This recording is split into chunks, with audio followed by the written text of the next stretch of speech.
जी अस्सलाम वालेकुम, lecture 89 start करें। अच्छा भाई इधर आओ,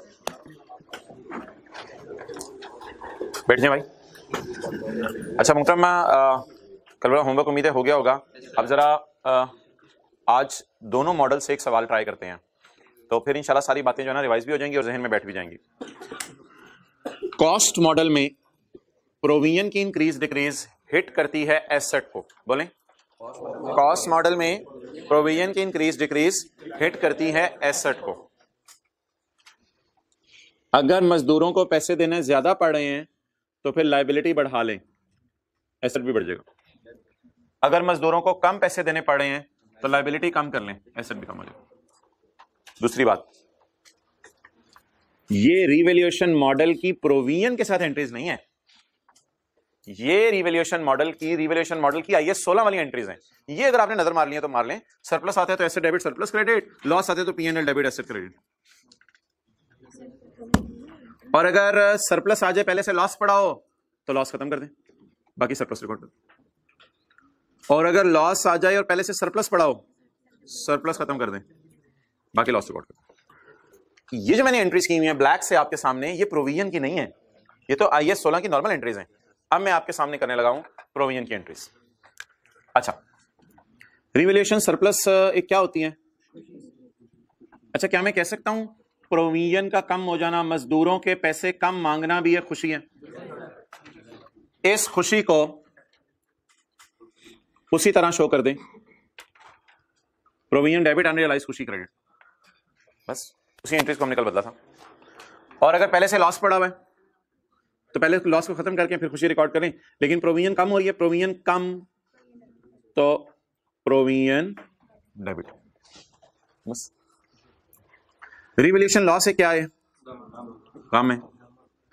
ये जो गम है रिवैल्यूएशन लॉस, एक और भी तो गम हो सकता है जिंदगी में, वो क्या हो कि मजदूर ज्यादा पैसे मांगे, प्रोविजन इंक्रीज। जो कल हमने बात की थी एसेट मार्केट में, मेरे ही एसेट लॉस पे आते, मेरे ही मजदूर ज्यादा पैसे मांगते हैं, प्रोविजन क्या कर गई? इंक्रीज कर गई। तो फिर अगर प्रोविजन इंक्रीज कर गई है तो प्रोविजन तो क्रेडिट होगी, प्रोविजन इंक्रीज कर रही है तो प्रोविजन। मुझे ये ना कहिएगा ब्लैक मार्केट वाली एंट्रीज करनी नहीं है। ब्लैक वाली मैं तब करूंगा जब एसेट रिवैल्यू होगा, और ब्लू मार्केट वाली मैं तब करूंगा जब एसेट का एस्टिमेट वो रिवाइज होगा, यानी प्रोविजन डिस्काउंट रेट बदल गया जब मजदूरों ने पैसे मांगे। अगले 20 मिनट आप लोगों ने इस एंट्री से नीचे नहीं देखना, यानी अगले 20 मिनट हम कॉस्ट मॉडल का सवाल करने लगे हैं, रिवैल्यूएशन मॉडल का सवाल नहीं करने लगे।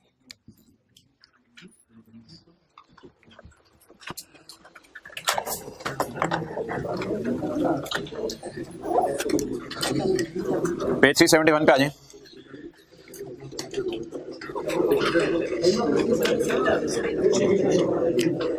A company has installed an oil extraction plant. Other relevant information is as under. It is purchased and installed on January 13 when the prevailing market-based discount rate is 10%. Initial cost of plant was 230. ये कम जनवरी 13 को इसकी cost है 230 और इसकी site restoration कितने में होगी? 140 में। ये पीवी है या पीवी निकालनी पड़ेगी? निकालनी पड़ेगी। इट इज एस्टिमेटेड, ये फ्यूचर की वैल्यू है। It is estimated that site restoration cost would be ₹140 million. Useful life of plant is 12 years and companies follow straight line method of depreciation. Okay.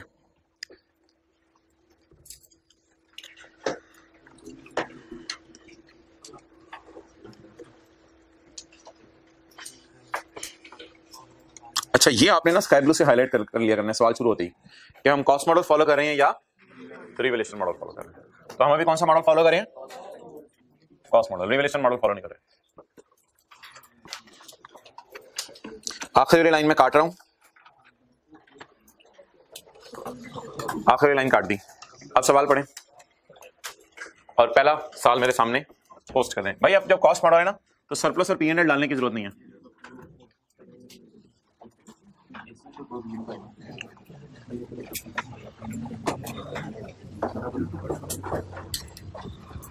ये surplus और PNL वाले column की मैं जगह छोड़ा हूं आपके ऐसे समझने के लिए, लेकिन बनाना भी कोई नहीं है आपने। Provision for decommissioning.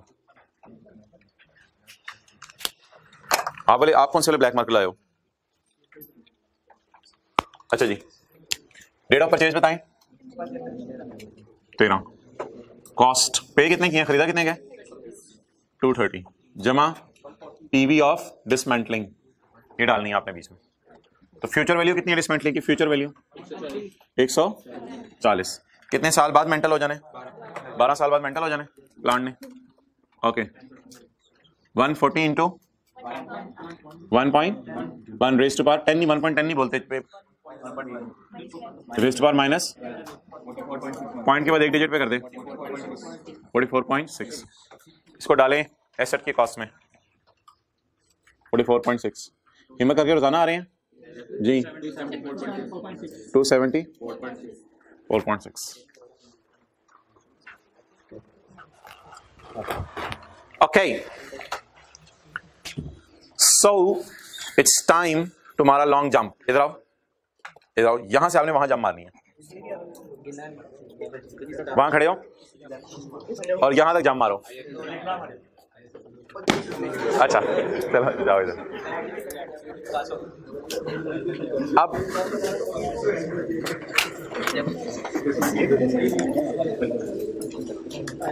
On 30/17 estimate of site restoration cost was revised to 10 million. ये जो एस्टीमेट रिवाइज हुआ है साइट रिस्टोरेशन का, ये साल के शुरू में हुआ है, साल के एंड पे हुआ है, या साल के मिड में हुआ है, साल के मिड में हुआ है। 30/2017, हमारा साल तो 31 दिसंबर 17 है, तो इसके मिड में हुआ है। ओके एसेट का परचेज किया है 13 में, एंट्रीज किस साल की करनी है, 31 दिसंबर 17 की। और साइट रिस्टोरेशन का एस्टीमेट कब रिवाइज हुआ है, 30/17 को। अब बता दें जी किस साल की जर्नल एंट्रीज मांगी हैं, 31 दिसंबर 17 के साल की। अब आप मुझे बताएं पूरा सवाल करें या सिर्फ 17 की वर्किंग्स भी कर लें तो काफी है। पूरा सवाल करने की जरूरत नहीं कि 13 के डिप्शन अलग निकाल लूं, 14 के डिप्शन अलग निकाल लूं, 15 के डिप्शन अलग निकाल लूं, 16 के डिप्शन अलग निकाल लूं, ये वाला करने की जरूरत नहीं है। तो एकदम हम जम मारते हैं क्योंकि हमें सिर्फ किस साल की एंट्री चाहिए, 17 की। बताएं जी कहां से कहां तक जम मारूं, कितने साल की जम मारूं, कितने साल की जम मारूं। कितने लोग कह रहे हैं 4.5 साल गिन लिया, हाथ खड़ा करें। 4.5 साल की जंप गलत है, 4.5 साल की जंप नहीं मारेंगे, 4 साल की जंप मारेंगे क्योंकि हमें पहले 6 महीने के डिप्शन की भी एंट्री करनी है हमारे साल की। तो 4.5 साल की एकदम जंप मार के इधर नहीं आ जाएंगे। मैं 1 जनवरी 13 पे खड़ा हूं, अभी भाई ने छलांग मारी थी, मैं 1 जनवरी 13 पे खड़ा हूं तो भाई ने जरा ज्यादा छलांग मार दी थी। 1 जनवरी 13 पे खड़ा हूं तो 1 जनवरी 17 पे जंप मारूंगा क्योंकि इस साल की तो मैंने एंट्रीज करनी है। तो 1 जनवरी 13 पे खड़े होके 1 जनवरी 17 तक की जंप मार लेते हैं, फिर उसके बाद 6-6 महीने की जंपियां भी मारेंगे, वो इकट्ठे मारेंगे इंशाल्लाह। अच्छा आप बोलें जी किस किस साल की डिप्शन चाहिए, 13 की, 14 की, 15 की, 16 की, 4 साल की डिप्शन चाहिए। तो अब मैं ऐसा करता हूं 1 जनवरी 13 से 31/12/16 यानी 4 साल की अकमुलेटेड डेप्रिसिएशन कॉस्ट में से माइनस कर देता हूं ताकि बुक वैल्यू आ जाए मेरी। तो लेस अकमुलेटेड डेप्रिसिएशन, 4 साल की अकमुलेटेड डेप्रिसिएशन, तो कॉस्ट बोलें 4.6। अगर मैं 274.6 को 12 से डिवाइड करूं तो मोहतरम ये कितने साल की डिडक्शन देगा, 1 साल की। ये कितने साल की डिडक्शन देगा, 1 साल की। लेकिन मुझे कितने सालों की चाहिए, पूरा 13, पूरा 14, पूरा 15, पूरा 16। I need depreciation of 4 years, 91.5। अब डेट्स वगैरह डाल दें, बीवीज वगैरह निकाल लें। 31/12/16 कैरिंग अमाउंट 183.1।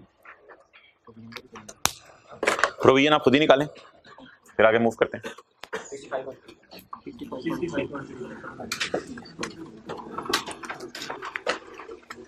अच्छा जी प्रोविजन कैसे निकलेगी भाई, यार प्रोविजन के लिए ना एक बार याद रखिएगा हमेशा कैरिंग अमाउंट क्या डेट नजर आएगी, वरना फिर कंफ्यूज करेगी। डेट डालना जरूरी है, डिडक्शन निकालते हुए डेट डालनी नहीं है, ये कहते हुए डेट डालनी है। तो कैरिंग अमाउंट बताएं, प्रोविजन की कैरिंग अमाउंट किस दिन की चाहिए। इसका मतलब क्या होता है, इसका मतलब होता है एक आंख से इधर देखो और एक आंख से इधर देखो, ये मतलब होता है इसका कि मुझे 31/12/16 की प्रोविजन का कैरी डाउन चाहिए। तो 31/12/16 की प्रोविजन का कैरी डाउन निकालने के लिए मैं क्या करूंगा कि कितने साल एसेट इस्तेमाल हो चुके हैं, 13, 14, 15, 16, 4 साल हो चुके हैं। डिसमेंटल कितने साल बाद होने, टोटल 12 साल बाद। कितने साल हो चुके हैं यूज, कितने साल रह गए मेंटल होने में? 8 साल रह गए। तो वो जो नहीं रटा रोटा प्रोग्राम वो नहीं अब चलेगा इधर।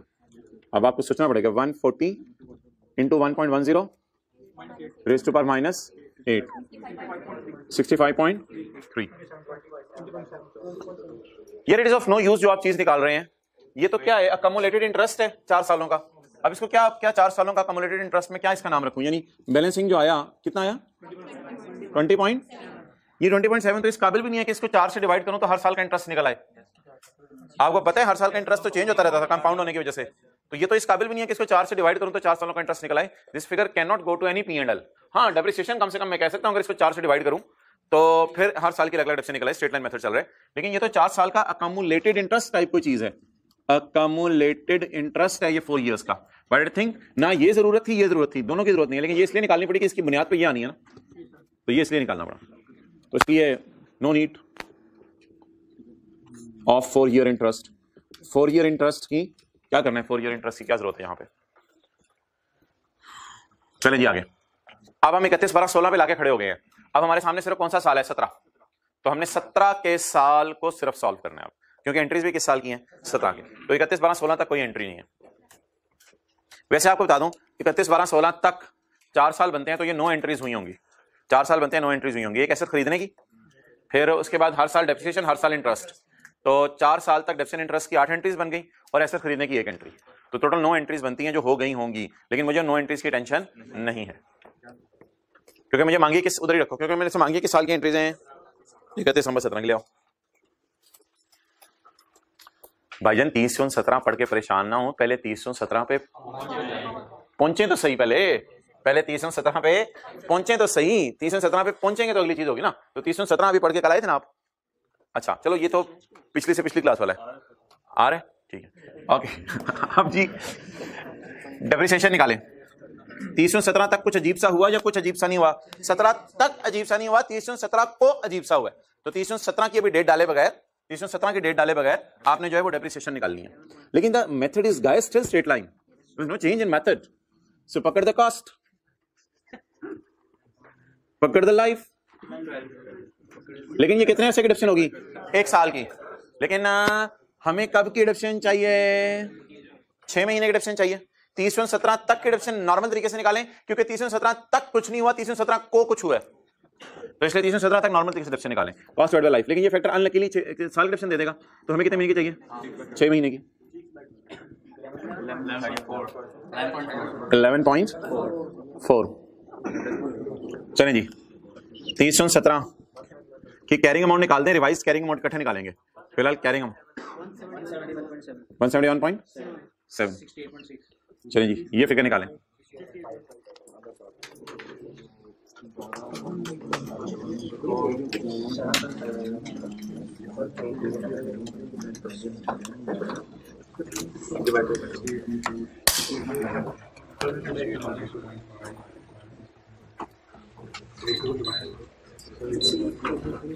अच्छा जी, keep the thing simple if they are simple. 4th row में जगह बना दें। Keep the thing simple. अच्छा जी, देखें टाइम पे आएगा। किस दिन की कैरिंग अमाउंट चाहिए? पूरा 13, पूरा 14, पूरा 15, पूरा 16, आधा 17, 4.5 साल हो गए। टोटल साल कितने हैं? टोटल साल कितने हैं? 12। कितने साल गुजर गए? 4.5, 4.5। कितने साल रह गए डिसमेंटल होने में? 7.5। रेज़ टू पावर जी बोले 68 पॉइंट। ये कितने महीने का इंटरेस्ट आ जाएगा? 6 महीने का। डेप्रिसिएशन इंटरेस्ट साथ साथ 6 महीने का इंटरेस्ट आ जाएगा। देखिए ना, वक्त ही 6 महीने गुजरा है। अब 6 महीने करीब हो गए डिसमेंटलिंग के, 8 से 7.5। 3.2।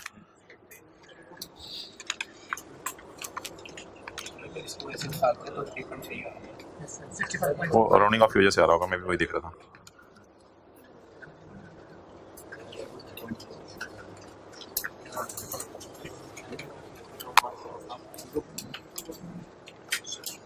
चलिए जी।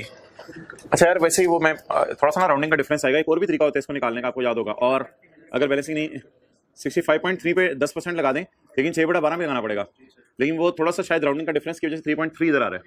तो बस ठीक है, अगर पॉइंट के बाद आप 2 डिजिट डाल लेना शुरू से तो फिर ये वो फर्क भी शायद कम हो जाए। आजे फर्स्ट रो में आजे, क्लियर? ये बाकी कितने को याद है तो बता दे, लेकिन 6/12 जरा आज आपने पहली दफा देख लिया तो इसको भी जरा जहन में रखिएगा, इस तरह भी फिगर आ सकती है। तो बहरहाल okay, now I am standing on 30-17। 30-17 तक मैं नॉर्मल तरीके से चला हूं या 30-17 तक मैंने कुछ अजीब काम किया? नॉर्मल तरीके से चला हूं।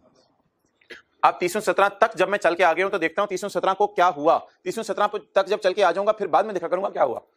अब सवाल कह रहे साइट रजिस्ट्रेशन का एस्टीमेट रिवाइज हो गया, किस पे चला गया? 210 पे। तो 30-17 की डेट आप डालें और 30-17 की डेट डाल के revised carrying amount, revise carrying amount, clear? तो आप बता दें ये 140 में कोई चेंज आ रही है? कितनी हो रही है? इसी में तो चेंज आ रही है। इनटू 1.1 रेट सेम है। अच्छा यार ये डेट भी सेम है, ये रेट भी सेम है, तो अब अरसा गिनने की जरूरत नहीं है, 7.5 साल ही होगा।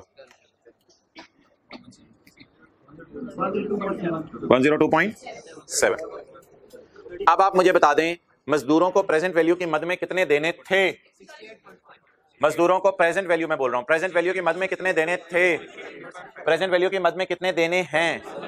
तो लायबिलिटी, तो रुक जाएं, कौन सा मॉडल है? साथ वाला तो मॉडल नहीं है, सॉरी कौन सा मॉडल है? कॉस्ट मॉडल है। कॉस्ट मॉडल में लायबिलिटी बढ़ रही है, लायबिलिटी बढ़ रही है, तो लायबिलिटी बढ़ने की entry liability credit asset debit. तो लायबिलिटी क्रेडिट कितने से? 34 पॉइंट और एसेट डेबिट 34.2। ये एसेट को हिट करता है, ये एसेट को हिट करता है। ओके क्योंकि वो सरप्लस P&L है ही नहीं ना। 20 एक मिनट, चेंज इन, बल्कि कुछ अजीब सा काम हुआ करे तो उसको ब्लू मार्कर से कल मैंने लिखा था। चेंज इन एस्टीमेट, ब्लू भी आज काफी ब्लू हुआ है। Increase in provision. जी मोहतरमा पूछें आप। डाल देते शुरू में, तो अगला सवाल मैं कराने लगा हूं इसके साथ। ओके अब मोहतरम पीछे क्या रह गया? डेप्रिसिएशन कितने महीने की? 6 महीने की, क्योंकि हमारा ईयर एंड क्या है? 31 दिसंबर 17। तो अब हमें कितने महीने की डेप्रिसिएशन चाहिए? 6 महीने की। हमें कितने महीने की डेप्रिसिएशन चाहिए? 6 महीने की डेप्रिसिएशन चाहिए। आप बोलें जी डेट डालूं या डेप्रिसिएशन लिखूं? डेट डालूं या डेप्रिसिएशन लिखूं? डेप्रिसिएशन लिखें। डन। चलें जी, कट रिमेनिंग लाइफ। यार इधर से और उधर से ना कोई चीजें उठाने की आदत नहीं डालनी, इन चीजों को अलग अलग करें, वेरी रिस्की अप्रोच होगी। खुद निकाला करें जो असूल बताए हैं। किस प्राइस को खत्म करना है? 205 कितने साल खत्म हो चुकी है ये मैं बता देता हूं, फिर कितने सालों में खत्म करना है ये आपने मुझे बतानी है। 205.9 पे नजर मारें और नजर मार के देखें ये कितने साल खत्म हो चुकी है। पूरा 13, पूरा 14, पूरा पता है पे और रियल वाला बोल रहा होता हूं। पूरा 13, पूरा 14, पूरा 15, पूरा 16 और आधा 17, 4.5 साल हो गए। तो 4.5 साल, 4.5 साल हो गए। 4.5 ईयर यूज हो चुका है। तो 4.5 अगर यूज हो चुका है तो टोटल कितना यूज होने? 12, बकाया 7.5 साल। अगर कभी रिमेनिंग लाइफ अपनी तरफ से दे देना कि रह ही इतनी गई है, फिर वो ले लीजिएगा, वो और बात होगी शायद, लेकिन 7.5 साल फिलहाल रिमेनिंग लाइफ है जी। 205.9 डिवाइडेड बाय 7.5 साल। अच्छा जी, 31/12/17 पे खड़े होकर कंडक्शन निकाल रहे हैं इंटू 6/12। अच्छा अब ये कुछ बचे ना, पता नहीं, कहते हैं सर इधर भी 0.5 से डिवाइड कर रहे हैं, ये भी 6/12 कर रहे हैं, ये क्या हो रहा है? ओ भाई इन सारी बातों को छोड़ो यार, मुझे सिर्फ ये बताओ रिमेनिंग लाइफ समझ आ गई है? रिमेनिंग लाइफ, रिमेनिंग पूरा 13, पूरा 14, पूरा 15, पूरा 16, आधा 17, कितने साल हो गए? 4.5। टोटल 12, 12 में से 4.5 7 पॉइंट, तो रिमेनिंग लाइफ 7.5 है। ये समझ आ गई। अब इधर 6/12 क्यों कर रहा हूं ये आपको मैं समझाता हूं। इधर 6/12 क्यों कर रहा हूं, एक मिनट। एक एसेट आपने बाय किया 500 रुपए का, साल के शुरू में खरीदे, साल के मिड में, और इस एसेट की लाइफ 2.5 साल है। जिस बंदे से आपने खरीदा उसने कहा यार इसकी उम्र 2.5 साल है एसेट की, ठीक है, इस एसेट की लाइफ 2.5 साल है।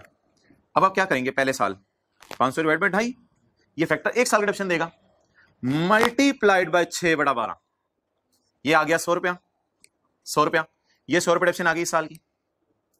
आगे चलें अगला साल, 500 डिवाइडेड बाई 2.5 कितना आ गया, 200, ये डिडक्शन आ गई इस साल की। सादा सा सवाल किया मैंने आपसे सादा सवाल किया है। 500 रुपए का एक एसेट मैंने खरीदा है, पहले साल के मिड में खरीदा है और इसकी उम्र 2.5 साल है, बताने वाले ने इसकी उम्र 2.5 साल बताई, तो 500 डिवाइड बाई 2.5 200।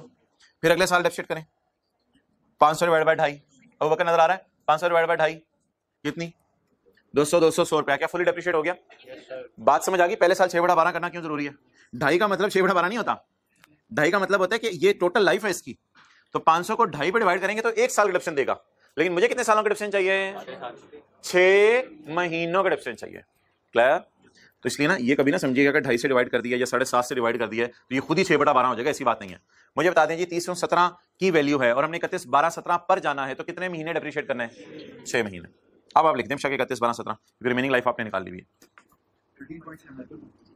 6/12 जी, बताएं भाई। 13.7।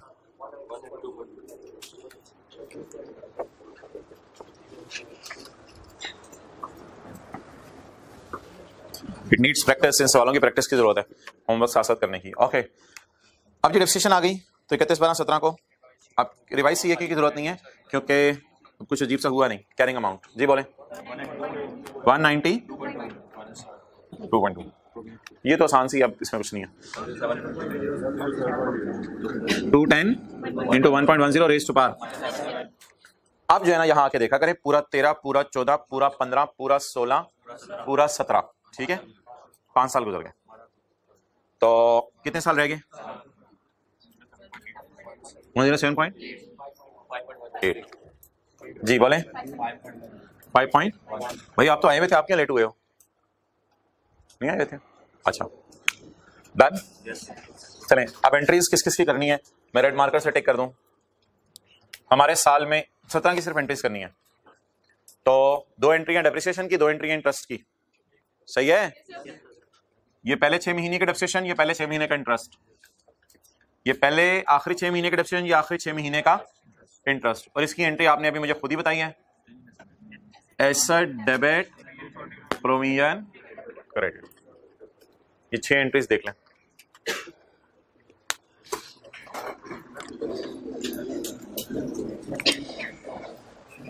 डेप्रिसिएशन डेबिट कमलेशन क्रेडिट 11.4, अपने रजिस्टर पे देखें। Interest debit provision credit 3.2, working one कोई है ही नहीं, ऐसे ही वर्किंग वन ठोका हुआ है,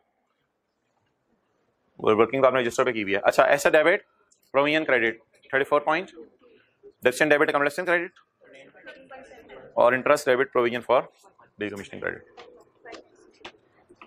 चलें, ये बहुत अरसे से P&L नहीं बनाया, वो भी बना लें।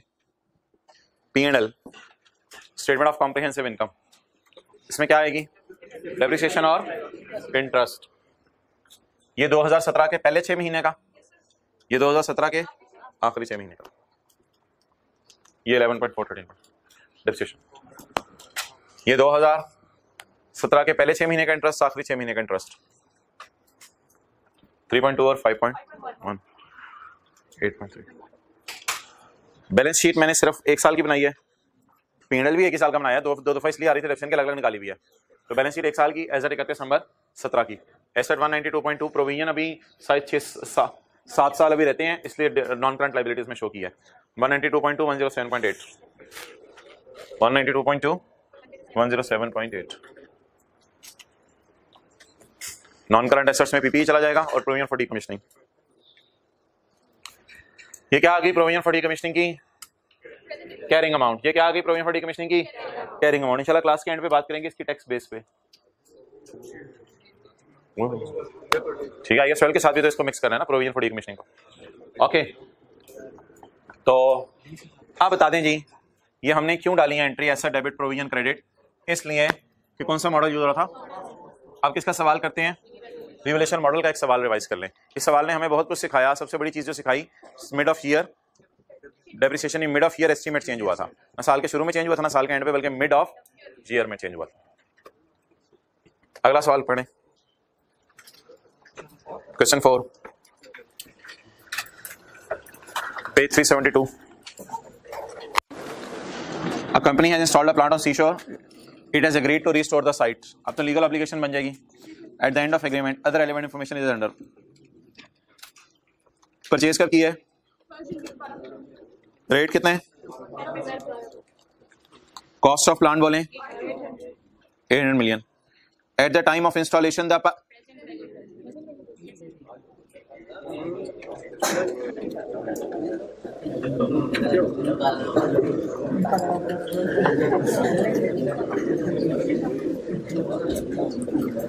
तो पहले ही इतने पहुंची हैं, यानी ऐसी नहीं बुलाना तेनों.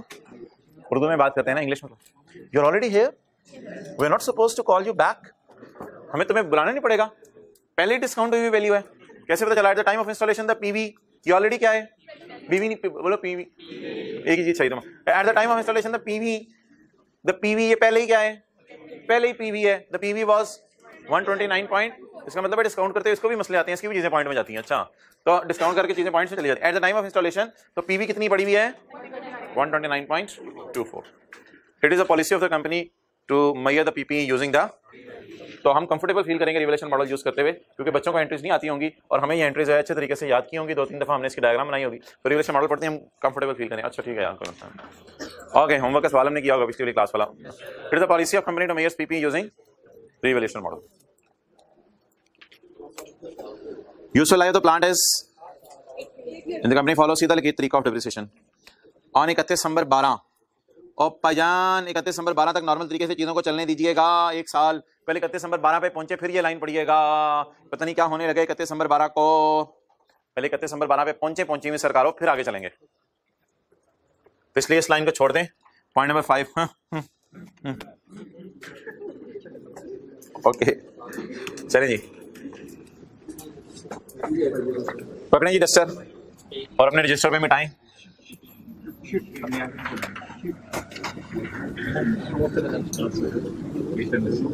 वैसे नहीं होता, नई शीट आ जाए, शीट सेव रहे, कल कल को यूज करनी हो तो.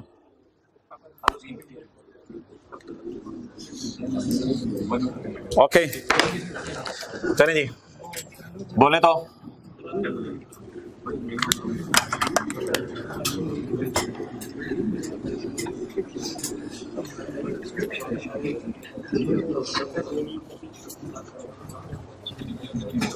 ये देखें रिवैल्यूएशन मॉडल की पैदाइश, मॉडर्न जमाने की पैदाइश रिवैल्यूएशन मॉडल की.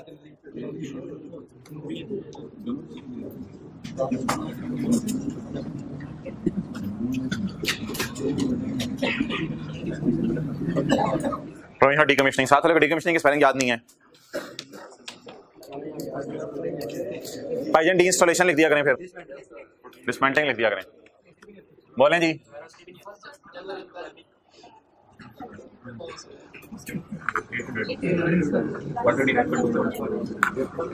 800 में क्या डालनी है भाईजान? अबू बकर यहां तक रखा करो, वो से एक फिगर थी, आप उधर तक यहां तक रखा करो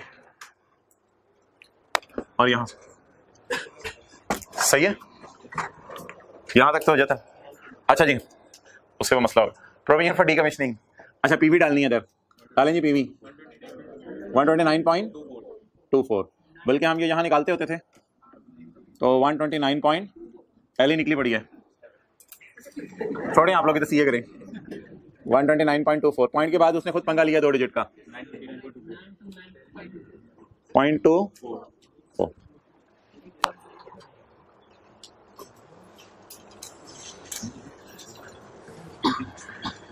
अच्छा भाई, अब एक मसला है कि अब जब अगले सालों के एंड आना है ना, तो हमें फ्यूचर वैल्यू चाहिए होती है, उसी को तो हमने डिस्काउंट करना होता है. तो इसलिए फिर मेरा मशवरा ये है कि पीवी आपने यहाँ तो लिख ली जल्दी से, लेकिन फ्यूचर वैल्यू सवाल में निकालें और निकाल के वर्किंग नंबर 1.1 समझ लें करके एग्जामिनर को फ्यूचर वैल्यू करके दे दें और उस फ्यूचर वैल्यू के बेस पे फिर सवाल सॉल्व करें.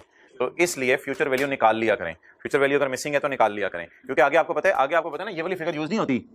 याद आ रहा है? आगे अगले जो हम डिस्काउंटिंग करते हैं वो फ्यूचर वैल्यू यूज होती है. पहली वाली क्लास में 140 ही बार बार लिखी जा रहे थे, 140, तो वो वाली फिगर यूज होती है आगे. तो इसलिए मुझे फ्यूचर वैल्यू जरा बता दो कितनी है, बता दो.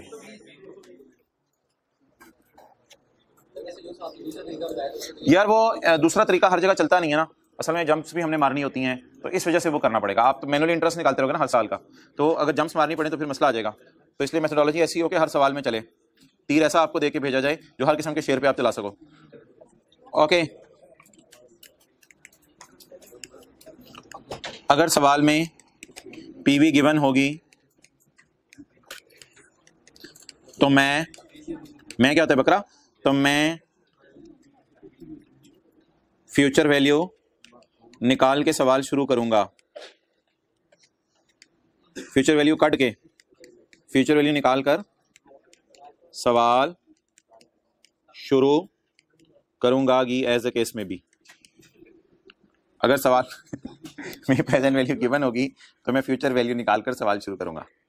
ओके चलें जी, आप बताएं मोहतरम, पीवी क्या है? 24।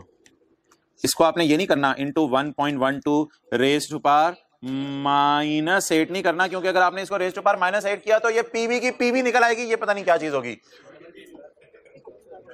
तो रेज टू पावर +8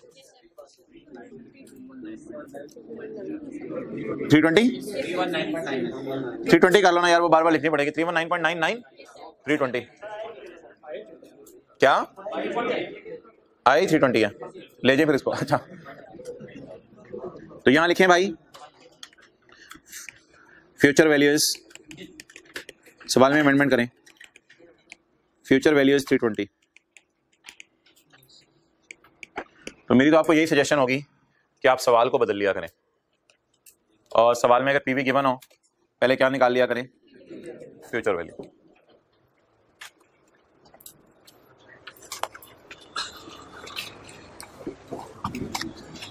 अब अगर आपने ऐसे एग्जामिनर को तंग करने के लिए दोबारा ये लिखना है तो वो आप पे हंसेगा, लेकिन लिख दें तो कोई हर्ज नहीं, हमें क्या, हम तो अपनी तरह रिवीजन कर रहे हैं। 1.8 वो कहेगा पागल ने पहले इसको उठा के इधर लेके गया, फिर इसको उठा के दीवाना इधर लेके आ रहा है। तो खैर है, कोई मसला नहीं। असल में अब ये 320 मैंने आगे यूज करना है ना बार बार, तो 320 मैंने यूज करना है, इसलिए जरा मैंने इसको ऐसे सेटमेंट कर दिया।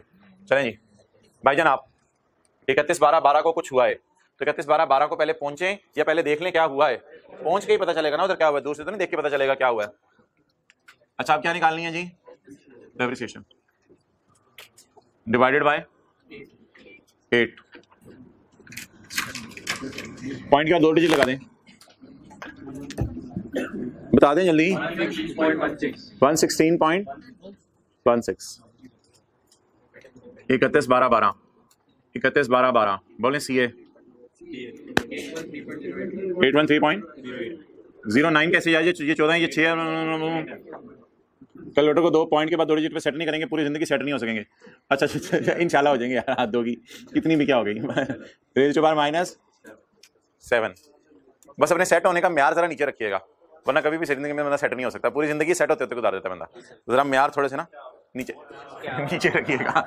अच्छा चलें बोले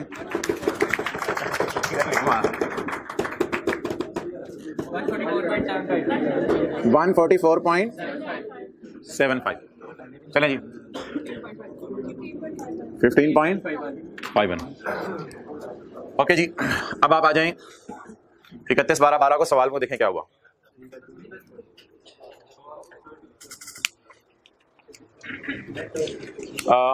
on 31/12 the plant was revalued at 690 net of restoration cost. ये ना ये जरा लफ्ज समझें दोबारा, नेट ऑफ रिस्टोरेशन कॉस्ट। ये अजीब सी बात होती है, असल में ये कॉस्ट होती है एसेट की खरीदने वाली। ये वो बिल होते हैं जो हम सप्लायर को पे करते हैं। इस बिल में पीवी डालते हैं तो टोटल कॉस्ट आ जाती है। जब बिल में पीवी डालते हैं टोटल कॉस्ट आ जाती है, तो इसको कह सकते हैं gross cost, total cost, gross total. इसमें प्राइस भी पड़ी है और डीकमीशनिंग भी पड़ी है। तो प्राइस में प्रेजेंट वैल्यू डीकमीशनिंग डालते हैं, टोटल कॉस्ट टाइप कोई चीज आ जाती है, तो इसको कहते हैं ग्रॉस। इसे कहते हैं प्रोविजन, ग्रॉस माइनस प्रोविजन, इसको नेट कॉस्ट टाइप कहते हैं। तो अब फेयर वैल्यू बता दें, नेट दी हुई है तो इस जैसी मिलती चीज दी हुई है, या 929 जैसी मिलती जुलती चीज दी है, या 800 जैसी, 800 जैसी, क्योंकि लफ्ज क्या लिखा हुआ है? नेट। नेट आपको एक्सप्रेशन दो ना, कोई हाँ ना करो। आए थे कल आप? अच्छा तो बताओ ना, ऐसा कि ये प्राइस है, इसमें प्रोविजन डाली तो ग्रॉस कॉस्ट ये हो गई। अगर ग्रॉस में से प्रोविजन माइनस कर दें तो नेट कॉस्ट ही है। अब वो वाली कौन सी गिवन है? ये भी नेट टाइप गिवन है, तो नेट इसमें से कुछ माइनस हुआ है मतलब है, वो ऐड करना पड़ेगा। ओके तो 31/12/12 को मैं रिवैल्यूएशन करने लगा हूं या डीकमिशनिंग के एस्टीमेट में चेंज आ रही है? अगर रिवैल्यूएशन करने लगा हूं तो काली वाली एंट्रीज देखूंगा। ये जो काली वाली पे नीली वाली छा गई है, नीली वाली का पर्दा उतार के काली वाली एंट्रीज मैंने देखनी है, नीली वाली एंट्रीज पर नहीं जाना। बहरहाल इधर मैं रिवाइज सीए लिखूं या रिवैल्यूड अमाउंट लिखूं? Revalued amount. मेहरबानी भाईजान। बोले जी मार्केट वैल्यू किस दिन की है? 31/12/12 की। तो जिस दिन की मार्केट वैल्यू होगी उसी दिन की पीवी उसमें ऐड करनी है। 31/12/12 की पीवी ये गिवन है, मार्केट वैल्यू पीवी बोलें तो। अब मैं ये एक दिन आपको कह रहा था कि पीवी निकाल के यहां अब एसेट फेयर वैल्यू पे जा रहे हैं, तो अब एसेट की फेयर वैल्यू लिखें यहां 884.75। अब 813 वाला एसेट किस पे लेके जाना है? बहारें। 813 वाला एसेट किस पे लेके जाना है? 834 पे। ये बाहर का दूसरा नाम सुने, खुशी। अच्छा, रिवैल्यूएशन नॉर्मल हलाते हैं, एसेट डेबिट सरप्लस इन ओसीआई क्रेडिट। तो एंट्री करें इसकी, एसेट डेबिट 21 पॉइंट सरप्लस इन ओसीआई क्रेडिट 21.67। ये एंट्री होगी इसकी। मुझे बताएं निरेशन क्या बनेगी? रिवैल्यू नहीं, ये चेंज इन एस्टीमेट नहीं होता, रिवैल्यूएशन सरप्लस। ब्लू मार्कर से मैंने कहा था जरा चेंज हो जाएगा, अगर उसे ब्लू मार्कर से लिख लिया है।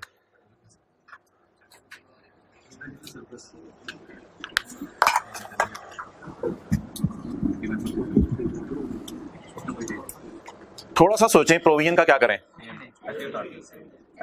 एक्सेलेंट, ऐसे ही नीचे उतार लें जैसे रशीद को बुलाते हैं ना, रशीद थले आप। रोटी खुल गई क्या मतलब? ये क्या बात आपने शुरू कर दिया?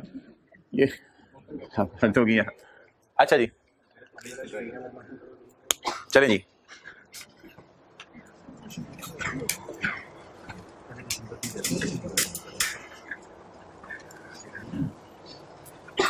भाई अभी तो गेम शुरू हुई है, अभी तो सीए फाइनल में ये एसेट बाहर के मुल्क का होगा, फॉरेन करेंसी आएगी और उसके बाद टैक्स कॉन्सिक्वेंसेस भी होंगे और टैक्स क्रेडिट्स भी होंगे। और अभी तो गेम शुरू हुई है, अभी ये दवा आप यहाँ थोड़ा सा टच सीखोगे सीए फाइनल में जाके इसका पूरा वर्जन। अच्छा चलो चलो चलो चलो आगे सीए करो। अच्छा भैया एंट्रीज बता दें यहाँ तक की जो बन रही है, क्या है बोलें? चैलेंज खुद लिया ना, करते हैं आप जैसे लोग ही करते हैं, इंसान दो आंखों वाले सीए करके बैठे होते हैं। Asset debit 929.24, cash credit 800, provision for decommissioning credit 129.24। वापस आ जाए, वापस डेप्रिसिएशन डेबिट, अकम्युलेशन क्रेडिट, वो पीछे वाले ने देख रहे वापस आया या नहीं। अब इंटरेस्ट डेबिट, प्रोविजन क्रेडिट। अगली एंट्री मेरा भाई बोलेगा वरना इसकी ऐनक मैं उतार लूंगा। खड़े हो जाएं।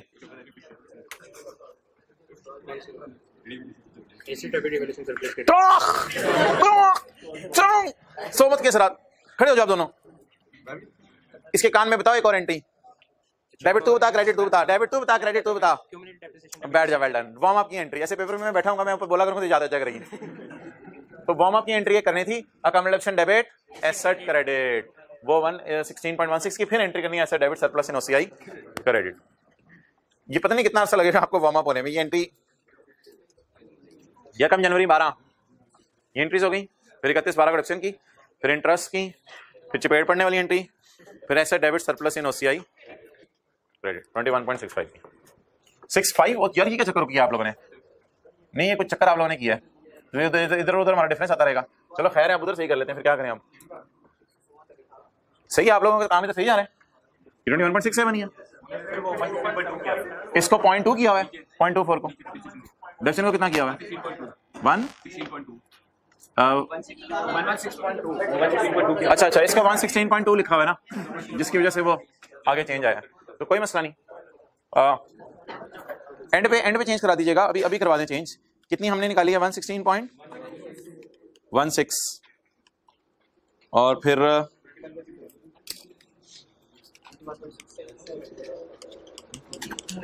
21 पॉइंट। वैसे ये तरीका सही नहीं होता, पूरी काट के करते हैं सही। अच्छा 21.67 डन। तो ये कोई नहीं, एंड पे चेंज कर लीजिएगा यार, छोड़े परे, आगे चलें। छोड़ यार, छोड़। ओके चलें जी आगे। आप देखें क्या हुआ, कब हुआ, कैसे हुआ, किसने किया। एज ऑन 31 दिसंबर 13, हर साल बाद इनको कोई तकलीफ हो रही है। On 31 December 13 it is estimated that site restoration would cost rupees, estimated that it would cost 550। ये पीवी नहीं है, अब ये वही नॉर्मल तरीके से दे दी इसने। एस्टिमेटेड है साइट रिस्टोरेशन 550, 320 थी, अब मजदूरों ने ज्यादा पैसे मांग लिए 550। एट टाइम ऑफ डीकमिशनिंग के टाइम पे 8 साल बाद मजदूर इतने पैसे मांगेंगे। अभी मुझे आप ये चीज बताएं कि क्या मैं सवाल के अंदर इस लाइन को पढ़ूं 31 12 13 वाली को, या पहले 31 12 13 पे चल के आऊं? Let's walk with me. पहले कहां तक चल के आए? 31 12 13 तक चल के आए। क्या निकालनी है? डेफिशिएंट निकालते हुए खबी साइड पे क्या नहीं लिखनी? डेट नहीं लिखनी। तो डेफिशिएंट निकालते हुए डेट नहीं लिखनी। अच्छा, किस प्राइस को खत्म करना है? 834 पॉइंट। ये जो रिमेनिंग लाइफ निकालने तक ना डेट नहीं लिखनी आपने यहाँ पे। अच्छा जी, कितना अरसा हो गया इस्तेमाल होते हुए? 1 साल। तो टोटल 8 - 1 7। तो 7 लिखिए खूबसूरत सा करके, डंडी डाल के बीच में माल्टे वाली 7। ये डालें 2 नुक्ते और 21 पॉइंट बोले तो डिवाइड बाय स्लैश छोटा सा करके इंटरेस्ट, ये भी वहां जाना है। ओके, 31 12 बराज का लगता है भाई नींद पूरी करके आ रहा है, जबरदस्त है यार। 11.25 3.10। तो 31 12 13 पे मैं क्या लिखूं यहाँ पे? क्या लेंगे अमाउंट? 715.5 18.57। सवाल से उठाऊं या 320 फिलहाल यूज करूं? जब रिवाइज करनी होगी फिर सवाल से उठाऊंगा। अभी तो मुझे यहां तक पहुंचने तो दें। सरकार पहुंचेंगे आप तो आगे जाएंगे ना। 320 इंटू बोले पूरा 12 पूरा 13 कितने हो गए? 2 टोटल 2 8 - 2 6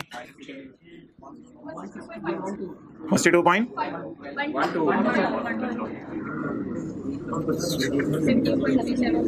17.37। भाईजान तुसी खलो जो बबलिंग कर रहे हो जेडे लग रहा है मैंने। चलो खलो जो। नहीं आप बैठ जाओ, आप करते बबल। ओ वो एंट्री बोलो 119.25 की sir. Debit debit accommodation credit जी 3.1 की sir. Revolution surplus debit sir. Retained earning credit. Provision debit debit debit. Interest expense debit provision credit. Well done, खड़े रहो। अच्छा जी, अब अगला चैलेंज आपके लिए। अब 31 12 13 को एसेट में कोई चेंज आ रही है या प्रोविजन में कोई चेंज? एसेट में चेंज आ रही है, प्रोविजन में चेंज आ रही है। एसेट हिल रहा है, प्रोविजन हिल रही है। एसेट ने उठ के अंगड़ाई ली है या प्रोविजन ने? प्रोविजन ने। प्रोविजन कितनी है जी? 550। कैलकुलेटर हाथ में पकड़ लो बस। अब इधर लफ्ज बोलो क्या है? एक भी चीज गलत बोली आपको क्लास से रिवाइज सी है। क्लियर?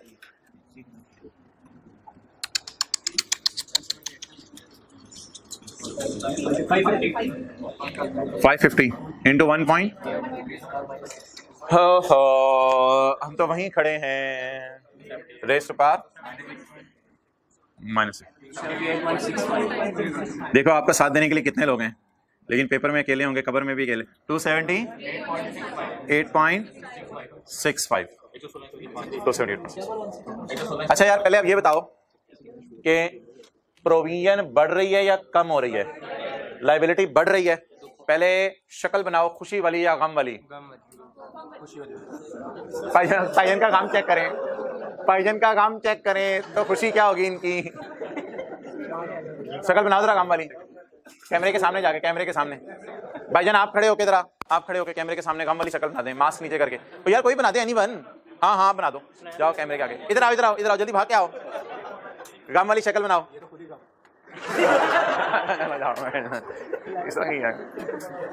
ओके, तो गम आ रहा है यानी प्रोविजन बढ़ने लगी है। अच्छा, नॉर्मल हालात चल रहे हैं या पहले से कोई सरप्लस पड़ा हुआ है?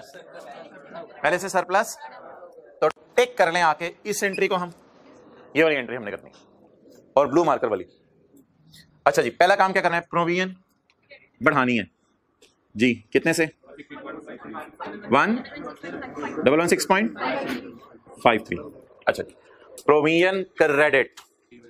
पहले सरप्लस खत्म करें, बाकी नुकसान P&L में रिकॉर्ड करते हैं। 116 से लायबिलिटी बढ़ गई, पहले सरप्लस खत्म करें। ये एसेट में नहीं जाती, ये बताना था। कॉस्ट मॉडल में एसेट में जाती है, ये एसेट में नहीं जाती। पहले सरप्लस खत्म करें, फिर भी कोई नुकसान बचे ओके, अब जरा एंट्री बोलिएगा 1 मिनट। प्रोविजन, उधर देखे बगैर, प्रोविजन क्रेडिट, क्या मतलब, गम या खुशी? गम। यार इस तरह एंट्री को जिस तरह सोचने, सुने चुप करें थोड़ी देर।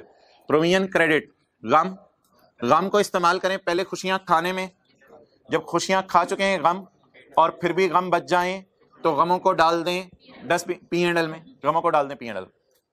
और ये देखिएगा एसेट पे इफेक्ट अब नहीं होगा। एसेट पे तो इफेक्ट किस मॉडल में होता है? Cost model. ब्लू मार्कर से लिखवा दें ये क्या हुआ है, चेंज इन एस्टीमेट। अंदाजा बदल गया ना, आपका अंदाजा था पहले 320, अब अंदाजा है 550। चेंज इन एस्टीमेट,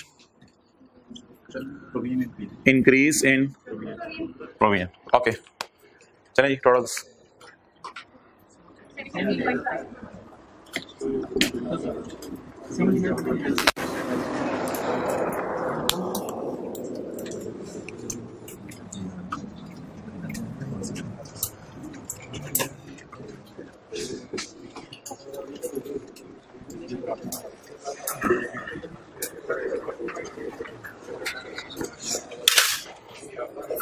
आ जाओ भाई इधर,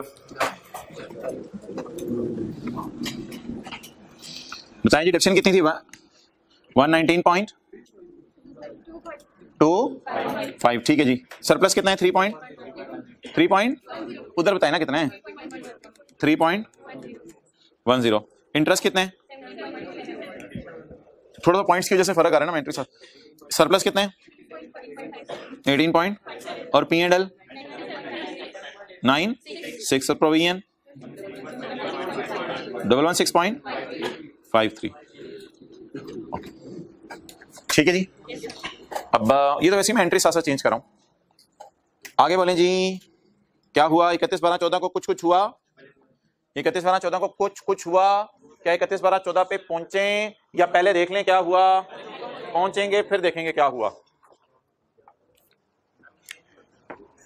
31/12/14 की डेट नहीं डालनी क्योंकि मैंने डेप्रिशिएट करना पहले। इसने डालनी डेट, ओए होए होए होए, अब ये इसको पूरे 2-3 घंटे लग जाएंगे मिटाने में। अच्छा जी, किसको खत्म करना है? ये कितना अरसा पहले ही खत्म हो चुका है? बोले 12-13, 2 साल खत्म हो चुके हैं। कितने साल में खत्म होना है? 8 में, बकाया 6। यार इसको भी खत्म किया करें ऐसा, और इसकी आपको बताया था ना एंट्री नहीं होती। 97 पॉइंट डिवाइडेड बाय 6,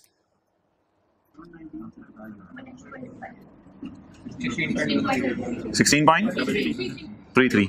और रिवैल्यूएशन में बात की थी कि इसकी एंट्री जो है वो नहीं होती, इसको क्रॉस कर दें, यानी इसकी एंट्री नहीं करनी। यूज करना है इसको कैलकुलेशंस में, लेकिन इसकी एंट्री नहीं करनी। अच्छा जी, अब WDV निकाल लें क्योंकि डिडक्शन आ गई है जी। बोले 31/12/13 कैरिंग अमाउंट 596.25, 81.63। पूरा 12 पूरा 13 2 साल हो गए हैं, तो इसलिए 31/12/14। अच्छा, अब आप मुझे ये बता दें कि डेफिशिएंट रिकॉर्ड हो गई। अब 31/12/14 पे मैंने कैरिंग अमाउंट निकालनी है। 12, 13, 14 कितने साल हो गए? 3। तो 10 - 3, 10 - 3 नहीं, हाँ 8, 8 - 3 5, तो 550 इंटू 1.12 रेज़ टू पावर -5, 31.08। भाई डेप्रिसिएशन के साथ साथ इंटरेस्ट डालना है हमेशा, और कहीं इंटरेस्ट ना डाल दीजिएगा, ये याद रखिएगा। डेप्रिसिएशन के अलावा कहीं इंटरेस्ट नहीं डालना, जहां डेप्रिसिएशन लिखना है वहां सामने इंटरेस्ट आएगा। ये बात इंप्लाइड है, डेप्रिसिएशन और इंटरेस्ट साथ साथ चलेंगे। ये चेंज इन एस्टीमेट में कभी इंटरेस्ट नहीं आएगा, रिवैल्यूएशन हो रही होगी कभी इंटरेस्ट नहीं आएगा, डेप्रिसिएशन के साथ साथ इंटरेस्ट आएगा। 33.43। ओके, एंट्री बता दें। Depreciation debit, account depreciation credit, और इंटरेस्ट डेबिट, प्रोविजन क्रेडिट। कितनी है डेप्रिसिएशन? 11.2। अच्छा ठीक है, और इंटरेस्ट डेबिट, प्रोविजन क्रेडिट। चलिए आखिरी एंट्री अब खुद ही कर लें, फिर खत्म करें इसको। आखिरी एंट्री खुद ही कर लें। और 31/14 it is estimated that the restoration cost would be 120 million at the time of decommissioning। decommissioning के टाइम पे restoration कितनी होगी जी? ओए होए होए होए, जल्दी आ जल्दी आ जल्दी आ जल्दी आ जल्दी आ। 120 यानी 550 से 120 पे चली गई खुशी। अच्छा अब हमने क्या रिकॉर्ड करनी है? खुशी रिकॉर्ड करनी है। अच्छा जी, क्या डालें जी? 31 12 14 क्या लिखें जी? रिवाइज सी है जी। क्या हम 31 12 18 पे 14 पे खड़े हैं तो रिवीजन कर सकते हैं। कितना हो गया? इंटू 1 पॉइंट -5 ही डेट ये 68 पॉइंट। अब बताएं मजदूरों को 312 की जगह कितने पैसे देने हैं? नहीं प्रेजेंट वैल्यूज की मद में मजदूरों को 312 की जगह कितने देने हैं? 68। अल्हम्दुलिल्लाह। लेकिन ये प्रोविजन डिक्रीज हो रही है। अच्छा नॉर्मल हालात चल रहे हैं या पहले से कोई लॉस पड़ा है? तो ये दो एंट्री जरा टफ थी, ये दोनों मैंने आज रिवाइज करवा दी आपको। पहले से लॉस पड़ा है तो अच्छा इसको ना इस तरह सोचा करें, इस तरह ये एंट्रीज पेपर में याद नहीं रहनी, यहां से जरा सोचें, बड़ा आसान होगा। लायबिलिटी कम हो रही है तो क्या है? खुशी है। तो अगर खुशी आ रही है तो पहले गमों को खत्म करें फिर खुशी रिकॉर्ड कर लें जी। खुशी का लेवल बताएं। 249 पुराने गम 81 पॉइंट। पुराने गमों को खत्म करें फिर भी खुशियां बच गई। ये तो खुशा आया है, जन्नत से खुशा आया है 162 पॉइंट। यार इधर कुछ नहीं करना, एसेट को कुछ नहीं करना क्योंकि कॉस्ट मॉडल नहीं है ये। कॉस्ट मॉडल में एसेट हिट होता है 162 पॉइंट और 590 6.25। इधर क्या लिखे हैं ब्लू से? Change in estimate, decrease in provision.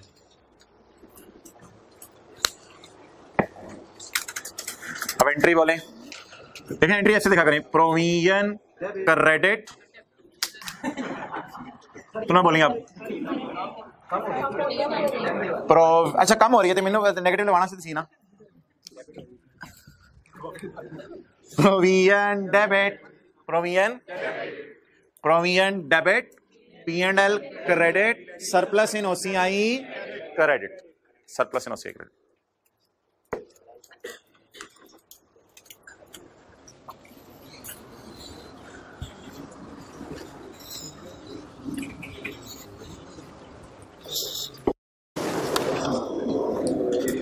अच्छा भाई अब जरा ना अटेंटिव रहने। SOCI comprises of two parts, P&L and OCI।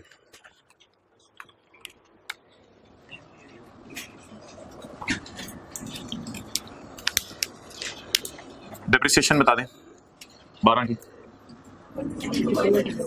13 की 14 की डन। इंटरेस्ट एक्सपेंस 15 पॉइंट 13 का 14 का 33.43 भाईजान इसमें चेंज नहीं हुई मोहतरम कोई भी। इंटरेस्ट तो वही रहा है, ये एंट्री इंटरेस्ट को हिट नहीं करती है वाली। ये जो मैंने मिटाई है एंट्रीज इंटरेस्ट को हिट नहीं करी थी। क्लियर? तो डेप्शन इंटरेस्ट आ गया। तो यार डेप्शन इंटरेस्ट एक लाइन से उठाया करना है हमेशा आपने, ऐसी है जिस लाइन से आपने डेप्शन उठानी है ना उसी लाइन से आपको इंटरेस्ट मिला करना है। जब डेप्रिसिएशन की आपने रिकॉर्डिंग करनी है तब इंटरेस्ट रिकॉर्ड करना है, जब डेप्रिसिएशन की जनरल एंट्री करनी है साथ इंटरेस्ट की जनरल एंट्री करनी है, दोनों को साथ साथ लेकर चलना है। जहां डेप्शन है वहां इंटरेस्ट है, जहां डेप्शन नहीं है वहां इंटरेस्ट भी नहीं है। तो डेप्शन इंटरेस्ट को साथ साथ लेकर चलना है हर जगह। ओके बहुत बड़ी बात है। अच्छा नेक्स्ट OCI। इसके लिए ना जो ब्लू मार्कर वाली है ना उनकी मुझे जनरल एंट्रीज करनी पड़ेंगी। ब्लू मार्कर वालों की जनरल एंट्रीज करते जाए, अब एक मिनट के लिए नोट नहीं करना। बोलेंगे entry blue marker, blue blue blue, asset debit, surplus in OCI credit. ठीक है जी। रिवैल्यूएशन सरप्लस कितना? Provision credit, P&L debit, loss 97.96 loss आया। अच्छा provision credit, loss debit, surplus in OCI debit, surplus in OCI debit 18.57। हाँ, ऊपर वाली सारी negative है, वो तो मैं मान रहा हूं, अगर वो आपने करनी है तो वो दैट्स अप टू यू, तो मेरे पास जगह नहीं है। तो ऊपर वाली अगर आपने करनी है वो तो सारी फिर नेगेटिव है, डिडक्शन भी नेगेटिव, इंटरेस्ट भी नेगेटिव, लॉस भी नेगेटिव, तो पता नहीं क्या बन गया, इतना मोटा मार्कर है पहले से। क्लियर? आगे चलें, आखिरी ब्लू वाली एंट्री बोले, इधर देख लें, प्रोविजन डेबिट, ये बैलेंस शीट का आइटम होता है यार, प्रोविजन, इसको पोस्ट नहीं करना मैंने, बैलेंस शीट का आइटम होता है प्रोविजन डेबिट। तो गेन आ रहा है, रिवैल्यूएशन गेन आ रहा है 81.63। अच्छा, provision debit, P&L credit, surplus credit in OCI 160.36। चलें नोट करें। ये जो ब्लू वाली एंट्रीज है ना, बस इनको मैं एक दफा भी दोबारा रिवाइज करा देता हूं।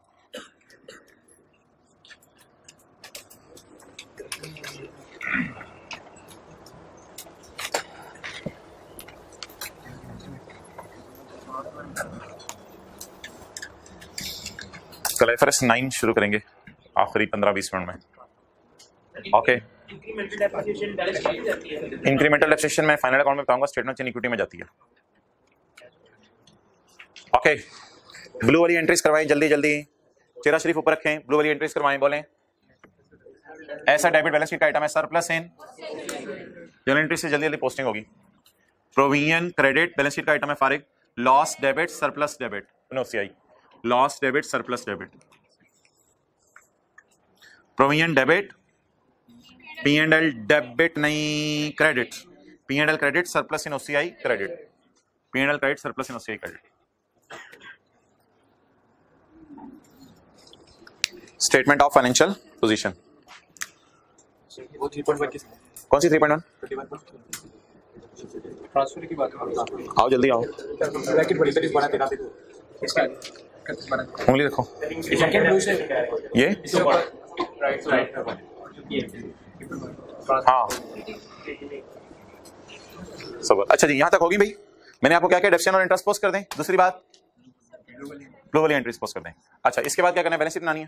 बैलेंस शीट के अंदर जो है वो आपने क्या करना है, non current assets, non current assets के अंदर मुझे बता दें, एसेट 31/12/12 को कैरिंग अमाउंट उठाऊं या रिवैल्यूड अमाउंट उठाऊं, बाद वाले उठाओ ना, 834.75 PP 31/12 ये वाली उठाओ, नीचे वाली उठाओ, नीचे वाली 596 पॉइंट,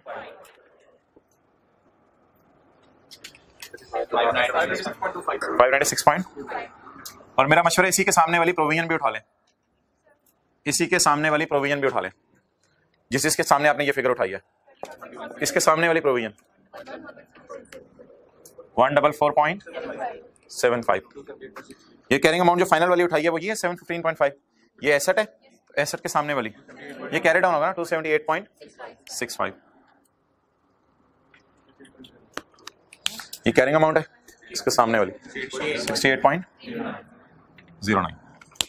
ओके, और इक्विटी के अंदर, इक्विटी के अंदर share capital, share premium, retained earning और रीवैल्यूएशन सरप्लस, और रिवैल्यूएशन सरप्लस, रिवैल्यूएशन सरप्लस भी इसी के सामने वाला, रिवैल्यूएशन सरप्लस भी इसी के सामने वाला। असल में एज ऑन जो होता है ना, एज ऑन, वो एज ऑन ही होता है, उसमें और दूसरी कोई राय नहीं होती। तो मैंने आपको पता है ये उठाया बैलेंस शीट के लिए, ये उठाया बैलेंस शीट के लिए, और ये उठाया बैलेंस शीट के लिए, और इसी लाइन में से सारी बैलेंस शीट बननी है।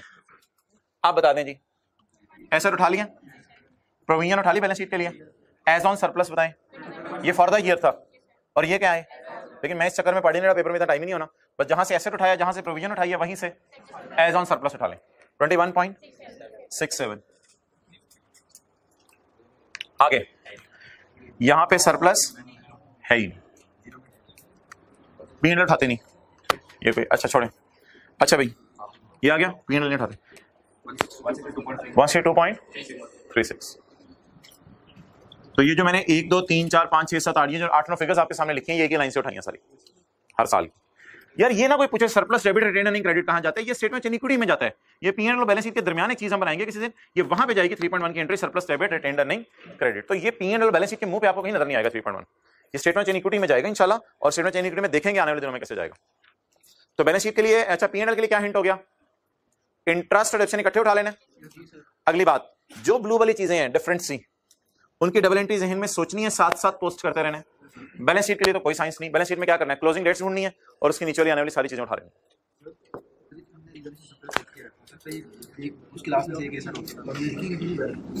हाँ वो कोई मसला नहीं।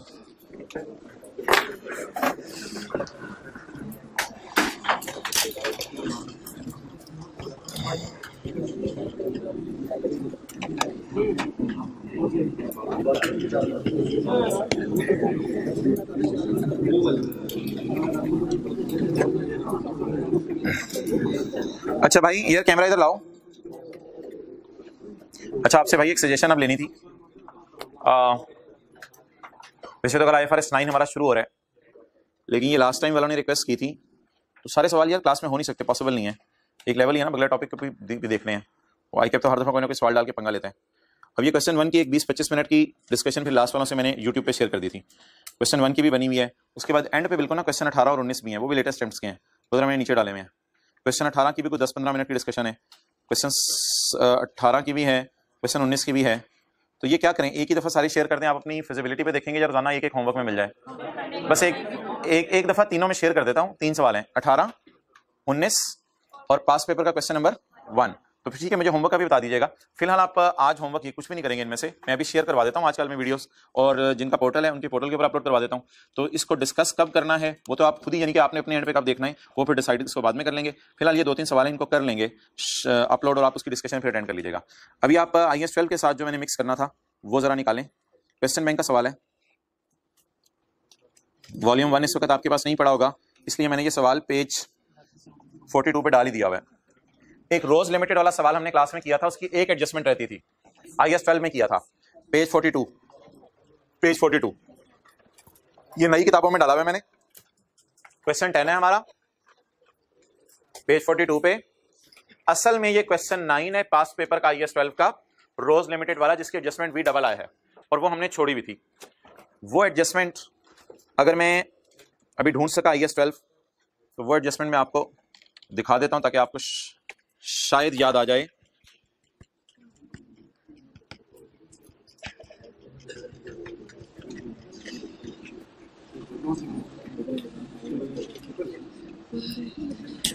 ये देखें रोज लिमिटेड वाला, इसमें एक काफी लेंथी सी डिस्कशन थी। स्काई ब्लू वाली चीज हमने छोड़ी हुई थी और ये येलो वाली चीज थी, जकम जुलाई RL सोल्ड 1 of 4 बिल्डिंग्स।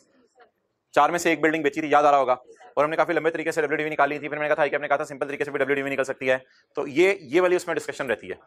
तो इस वक्त आपके पास पेज 320 वॉल्यूम 1 का नहीं होगा, फिजिकल वालों के पास, ऑनलाइन वालों के पास तो होगा, इसलिए सारे छोड़ें, बस इधर ही देख लेते हैं। ये एडजस्टमेंट हमारी रहती है। कौन सा स्टैंडर्ड चल रहा है? Standard Rose Limited is finalizing its financial statement for the year ended 31 December 17. In this respect, the following information has been gathered. Details of fixed assets are as follows. On 1 January 17, RL acquired a plant costing rupees 250. It has been depreciated on straight line basis over a period of 6 years. साल के पहले दिन खरीदा है। RL is also obliged to decommission the plant at a cost of 50 million at the end of useful life. ये PV है या PV डालनी पड़ेगी? 250 पकड़ो या 250 में 50 की PV डालो? 250 में 50 की PV डालो at the end of useful life of plant. Applicable discount rate is 8%. यहां तक रुक जाए, आगे वाला छोड़े सारा। जी हजरात, पहले इसकी अकाउंटिंग सीख लें या पहले इसकी टैक्स कॉन्सिक्वेंसेस सीख लें? अकाउंटिंग सीखने की क्या जरूरत है? अकाउंटिंग सीखी हुई है।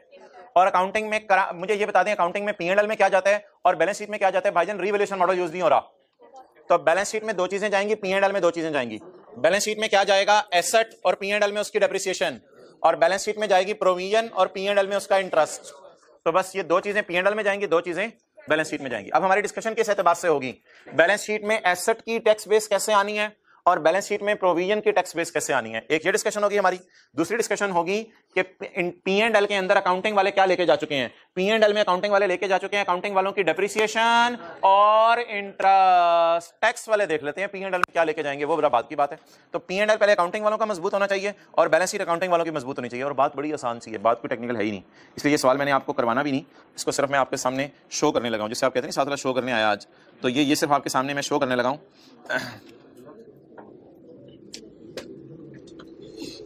जी हजरात बोलें जी। डेट ऑफ परचेज, कॉस्ट 250, 6 साल बाद डिसमेंटलिंग भाईजान अटेंटिव हो जाएं, मैं भी लाइट ऑन करवाऊंगा फिर तस्वीर खींच लेना। 50 डन। अब क्या करें जी, वो एक वर्किंग से हम करते होते हैं, डेट, डिस्क्रिप्शन, एसेट और कॉस्ट मॉडल है ना यार, कॉस्ट मॉडल है 250 डालूं और फिर 50 की क्या डालूं, पीवी 1.08 रेज़ टू पावर -6, 250 आ गया और 50 की पीवी आ गई 32। एसेट किस पे आ गया बोले तो 22 पे, पीवी 32। इसके बाद क्या करें, डेट लिखे बगैर डेप्रिसिएशन निकालें, ये डेप्रिसिएशन आ गई, फिर ये वाली फिगर निकालें 34, वो पता है, फिर ये इंटरेस्ट क्या आ गया, बैलेंसिंग आ गया, डन।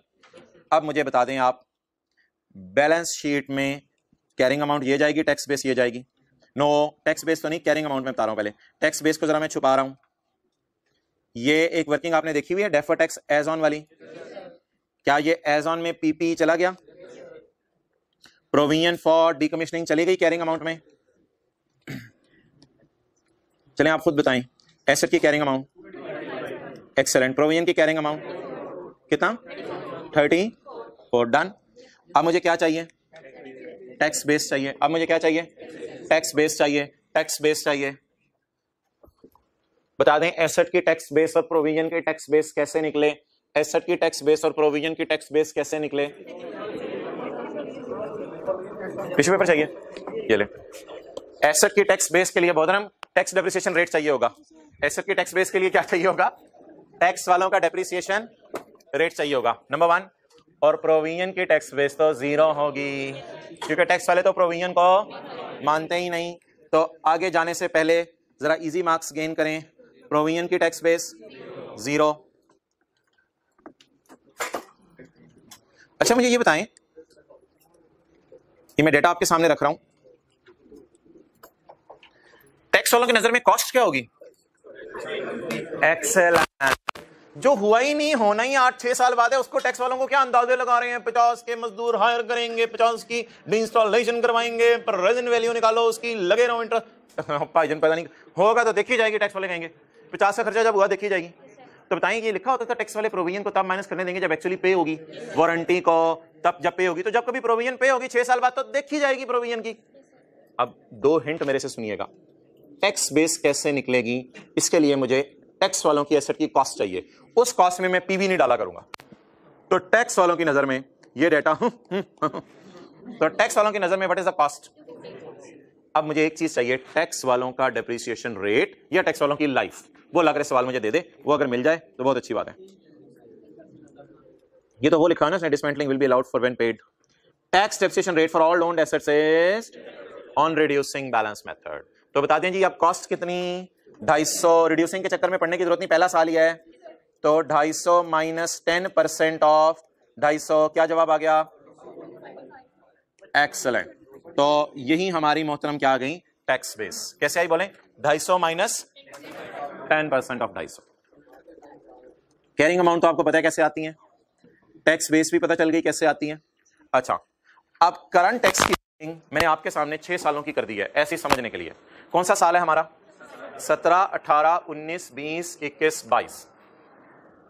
अकाउंटिंग वालों के डेप्रिसिएशन और इंटरेस्ट में उल्टा क्यों रहा हूं, अकाउंटिंग वालों के डेप्रिसिएशन और इंटरेस्ट उल्टा क्यों रहा हूं, ये अकाउंटिंग वालों का डेप्रिसिएशन उल्टा दें, अकाउंटिंग वालों का इंटरेस्ट, इसकी जगह टैक्स वालों के डेप्रिसिएशन जरा कैलकुलेटर में निकालें, 250 जरा 10% जबानी, ये टैक्स वालों माइनस कर दें। अभी डिसमेंटलिंग पे नहीं हुई, लेकिन यार 18 में अकाउंटिंग डेप्रिसिएशन इंटरेस्ट निकालने में काफी टाइम लगेगा, इसलिए मैंने वो निकाली नहीं हुई, क्योंकि इंटरेस्ट फिर हर साल का आपको पता अलग-अलग निकलता है। इंटरेस्ट तो हर साल का निकालने के लिए फिर पूरी कैलकुलेशन करनी पड़ेगी ना, तो हर साल की अकाउंटिंग डेप्रिसिएशन आएगी, इंटरेस्ट आएगी, लेकिन पेमेंट अभी 0 रखी हुई है मैंने, लेकिन अगले साल की टैक्स डेप्रिसिएशन जरूर होगी। इस तरह 19 आएगा, 20 आएगा, 21 नहीं सारे साल शो करना जरूरी नहीं, मैंने कहा आपको समझाने के लिए। ये 50 मुझे समझाने की कोशिश करें, ये 50 कहां से आ गया 2022 में यार, ये देखें ना, ये लाइन तो पढ़े, the dismantling cost will be allowed for tax purpose when it is paid, जब ये क्या हो रही है, पे हो रही है। अच्छा अब जरा मजे की बात सुने, हो क्या रहा है, टैक्स वाले 50 को एकदम खर्चे में डाल रहे हैं, छठे साल हम 50 की पीवी को डेप्रिशिएट करते हैं, 50 की पीवी को डेप्रिशिएट करते हैं, 32 को, और बाकी 18 को हम आहिस्ता आहिस्ता इंटरेस्ट में डालते हैं। तो इसलिए ये परमानेंट डिफरेंस नहीं है हमारे और टैक्स वालों में, बड़ा ही एक आर्जी सा फर्क है जो 6 साल बाद, 25 साल बाद, 50 साल बाद जब भी एसेट डिसमेंटल होगा ये हमारे और टैक्स वालों में फर्क खत्म हो जाएगा। बताएं दी इस 50 की treatment as per accounting rules and as per tax rules. Accounting वाले क्या कहते हैं, इस 50 की पीवी निकालो, यकम जनवरी 17 पे 6 साल बाद देने ना 50, पीवी निकालो, पीवी आ गई 32 को डालो एसेट की कॉस्ट में, एसेट की कॉस्ट में डाल के 32 को करो डेप्रिशिएट, पीएनएल में चली गई अकाउंटिंग वालों के। और इंटरेस्ट बच गया 50 और 32 का डिफरेंस इंटरेस्ट 18, वो ऑटोमेटिकली इंटरेस्ट पीएनएल में जाता रहेगा। तो अकाउंटिंग वाले 50 को डेप्रिसिएशन के नाम से और इंटरेस्ट के नाम से पीएनएल में डाल देंगे, और टैक्स वाले कहेंगे इट इज अलाउड पेड, बल्कि लिख लें it is fully allowed fully हो गया ना, पूरी माइनस करने की बात होगी, it will be fully allowed when paid. तो 6 साल बाद टैक्स वालों ने भी ये 50 इधर डाल दिया। ओके, ये क्या बना हुआ है,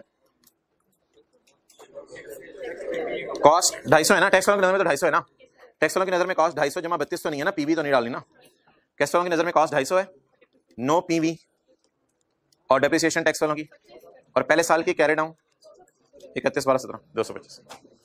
और आगे तो आपको पता है, if carrying amount of asset is greater than tax base of asset it is TTD, and carrying amount of liability is greater than tax base of liability it is DTD. Deductible in future, deductible in future, deductible in वो 50 रुपए deductible in future. So that was all about this.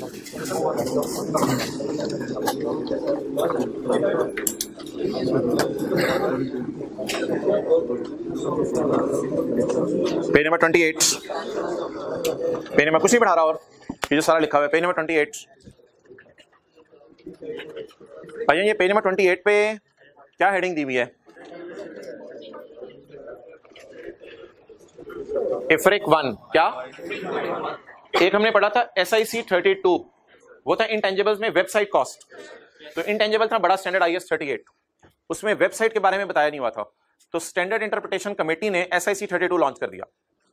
फिर जब नया जमाना आया तो standard interpretation committee का नाम बदल गया, जैसे IS का नाम IFRS पड़ गया, तो स्टैंडर्ड इंटरप्रिटेशन कमेटी का नाम बदल के international financial reporting interpretation committee बन गया। तो अब ये इंटरनेशनल फाइनेंशियल रिपोर्टिंग जो कमेटी है, इसको सबसे पहले लोगों ने ये मसला हाईलाइट किया था, भाईजान डीकमिशनिंग समझा दो, तो इसने फिर एक सफा लॉन्च किया था जिसका नाम था changes in decommissioning and restoration liabilities, provision for decommissioning liability.